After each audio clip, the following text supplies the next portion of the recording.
अस्सलाम वालेकुम दोस्तों, जरा सोच कर देखिए कि 2 साल का पुराना क्लिप उठाकर सोशल मीडिया पर वायरल किया गया। 80 से जायद थानों में FIR करवाया गया, बहुत से जगहों में उसके पुतले जलवाए गए, फिर उसको कुछ गुंडों के जरिए किडनैप करवाया गया। जी हाँ, मैं बात कर रहा हूँ मौलाना अब्दुल्ला सालिम साहब की। चलिए जानते हैं आज की इस पूरी वीडियो में कि आखिर क्यों इतना बड़ा मुद्दा बनाया गया।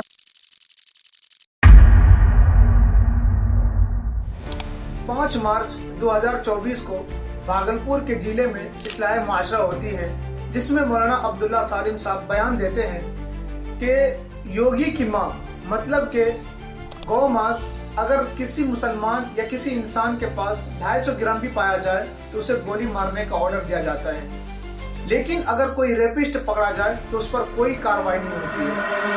अगर 250 ग्राम तक योगी जी की अम्मा का गोश्त पाया जाए मांस, तो उनकी ये घुटने से नीचे छेद करने का ऑर्डर, गोली से छेद कर। चलिए जी, बहुत अच्छी बात है, आपको लगा बनाया आपने, लेकिन अगर कोई जिना करता होगा, कोई रेपिस्ट पकड़ा जाए तो उसके लिए क्या सजा? कुछ नहीं। इस बयान को सुनने के बाद कोई भी नॉर्मल इंसान समझ जाएगा इससे क्या मुराद है, योगी की मां या गौ मांस। जैसे कि इस लड़की को देखो, गांधी दौर वापस लौट रहा है। नफरत फैलाने वाले को वाहवाही और सच बोलने वाले को सजाएं मिल रही हैं। प्रशासन से सिर्फ इतना ही कहूंगी कि बहुत शुक्रिया, आप लोगों ने मौलाना अब्दुल्ला सालिम चतुर्वेदी को गिरफ्तार किया, उनको सजा दी, बयान करवाया। उम्मीद करती हूँ कि इन जैसे लोगों पर भी कार्रवाई करेंगे आप। लेकिन जो लोग गोबर खाता हो उसे क्या पता चले कि यहाँ किसकी बात हो रही है। लेकिन ठीक 2 साल बाद 7 मार्च 2026 को बीजेपी के कुछ संगठनों ने इस वीडियो को सोशल मीडिया पर वायरल करने लगा और FIR की मांग करने लगा। सांपों के बिल में पानी डाल दिया गया, सांप बाहर निकलेंगे और फन कुचला जाएगा। हम सब शांत नहीं रहने वाले हैं। अगर 4 दिन के अंदर उस मौलाना सलीम पर FIR करके उसको गिरफ्तार नहीं किया गया तो हम सब पूरा लखनऊ जाम करने की पूरी तैयारी से हैं। अगर एक मुख्यमंत्री की मां सुरक्षित नहीं है तो कल आपकी या हमारी बारी हो सकती है। अब समय जात पात या ऊंच नीच देखने का नहीं है, बल्कि चट्टान बन के खड़े रहने। लखनऊ और बलरामपुर जैसे कई शहरों में बीजेपी के चाटुकारों ने मौलाना के पुतले जलाया और 80 से ज्यादा थानों में FIR दर्ज कराया। इस तरीके से ये तस्वीरें आपके सामने हैं। अब देख लीजिए कि किस तरीके का ये उबाल है। योगी आदित्यनाथ की मां को जब गाली दी गई है, तमाम जो हिंदू संगठन के कार्यकर्ता हैं वो यहाँ पर है, आम जन। और कुछ दिन बाद 30 मार्च 2026 को कुछ पुलिस सिविल ड्रेस में आया और मौलाना को उठा ले गए। उठा के रखा, देखिए है ना, वहाँ देखिए।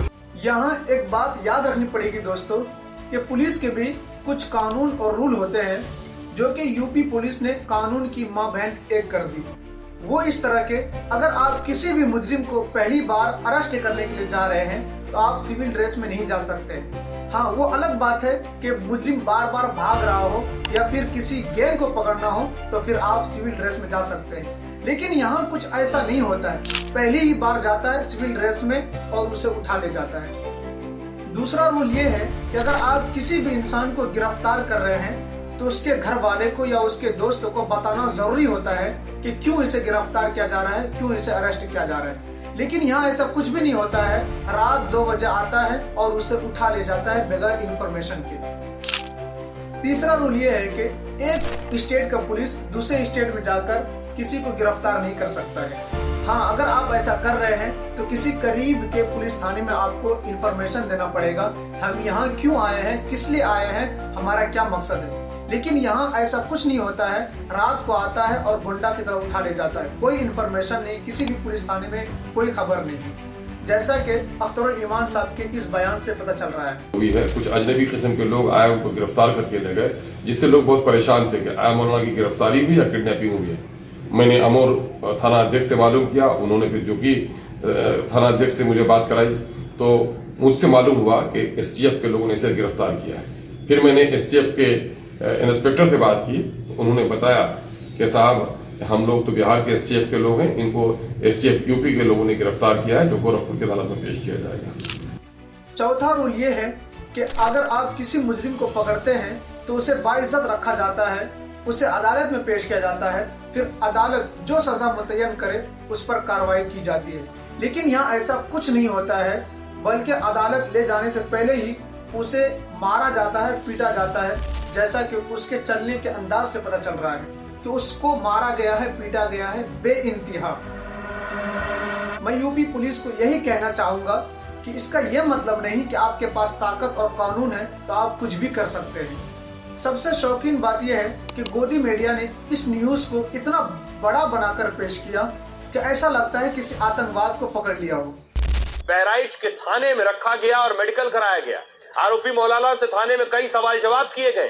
जानने की कोशिश हुई कि उसकी क्या साजिश थी, मंशा क्या थी, आखिर उसने भड़काऊ और विवादित बयान क्यों दिया है।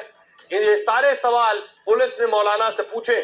क्या ऐसे बयान से माहौल बिगाड़ने की कोशिश हो रही थी? सवाल जवाब के बाद आरोपी मौलाना को जेल भेज दिया गया।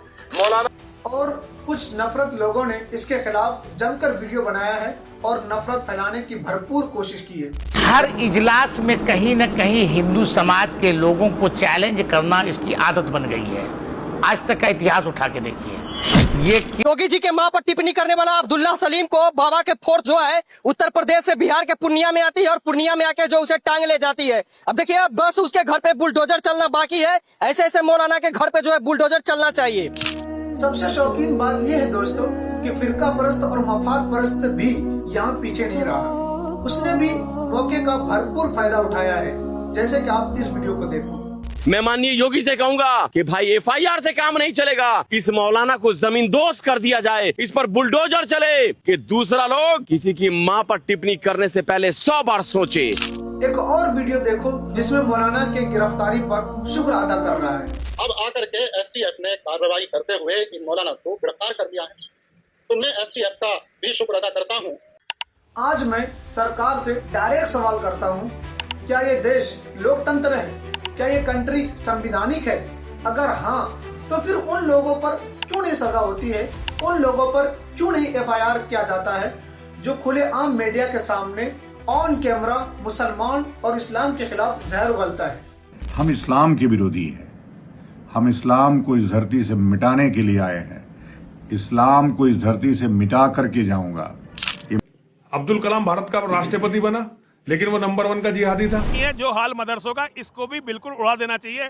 इसमें से जितने भी लोग इसमें रहते हैं उन्हें डिटेंशन सेंटर में भेज के इस पूरी बिल्डिंग को ध्वस्त कर देना चाहिए, बमों से उड़ा देना चाहिए। और सबसे ताज्जुब की बात यह है कि इस चीज पर यह मुसलमान कभी भी अपनी आवाज नहीं उठाएगा, क्योंकि इसकी औकात ही नहीं है कि ये इस पर बोल सके। अगर ये बोलेगा तो फिर ये जेल भी तो जा सकता है। और मुसलमान के खिलाफ बोलना बड़ी आसान बात है, कोई भी आकर बोल सकता है। यहाँ एक बात समझना बहुत ही जरूरी है कि क्या वजह है कि इतनी छोटी सी बात को इतना बड़ा बनाया गया। जब मैंने इस सवाल को एआई से पूछा तो जानते हो एआई ने क्या जवाब दिया? कहा इससे बड़ी आसानी से वोट बंटवारा जा सकता है। और चूंकि इस महीने में 4 स्टेट में वोट होने वाला है और उसके पास कोई मुद्दा ही नहीं है जिसके जरिए वो वोट मांग सके, तो जानबूझकर उसने इस चीज को इतना बड़ा मुद्दा बनाया ताकि बड़ी आसानी से वोट मांगा जा सके। आप क्या समझते हैं? कमेंट में जरूर बताइए और इस वीडियो को लोगों तक ज्यादा से ज्यादा शेयर करें और चैनल को सब्सक्राइब करें। मिलते हैं अगले वीडियो में। खुदा हाफिज।